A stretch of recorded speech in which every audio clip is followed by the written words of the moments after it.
कि खिचड़ी खा खा बुतरुअन पहलमान हो रहल। अब तो स्कूल महतो जी के दलान हो रहल।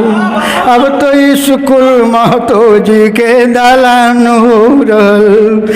तो लगलो तसला मैया चौपट भेलो पढ़ाई। सचिव अध्यक्ष दोनों के बढ़लन कमाई।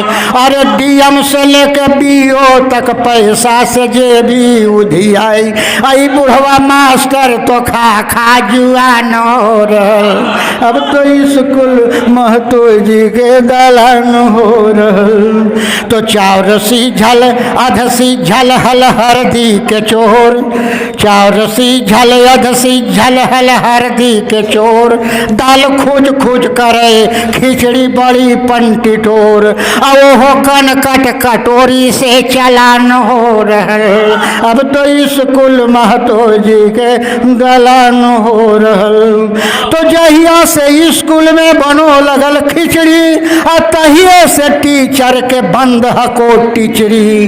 अरे तो देश के भविष्य बिगाड़े के सरकारी प्लान हो रहल। अब तो स्कूल महतो जी के दलान हो रहल।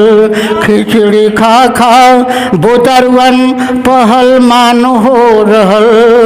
अब तो स्कूल महतो जी के दलान हो रहल।